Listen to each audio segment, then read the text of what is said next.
how did your informants manage their relationship with you as an academic in what probably is a life not so filled with relationships with people in academia? I think it's always curious when a researcher comes into the neighborhood, and I'm working on a second book now, and it's interesting for me as a researcher to kind of contrast these two experiences. In the first book,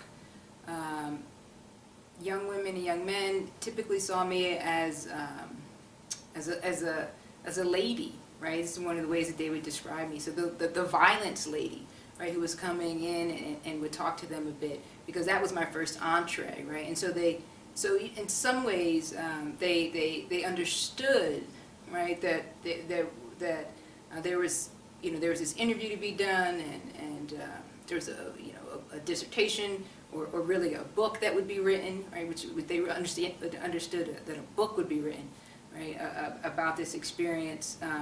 But they were a bit younger and didn't have as much experience, I think, with people coming in to study, right, their lives. And that was much different in the project that I just finished up.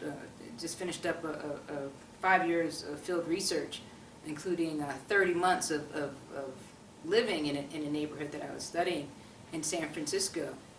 And in that experience, I was following a small group of men with street and criminal histories who were trying to change their lives. I was studying how they did that and then their place in the neighborhood after they made that change. And for them, there was a history of people coming into their neighborhood to study them. And so they were much more reluctant in some ways to just embrace, right, more research and more studies being done in their neighborhood. And so you negotiate relationships with your response in the field in the same way that you negotiate any relationship. You work to build trust. You try to be as honest as possible about what it is you're doing and what your aims and objectives are.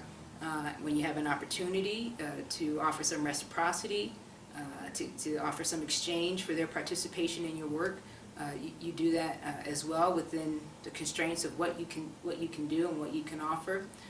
But for me, I learned a lot from both of those experiences, and particularly the last experience about how overburdened some neighborhoods and some communities are by the research that's been done there, and the kind of hesitancy and reluctance that has emerged, right, because of that history.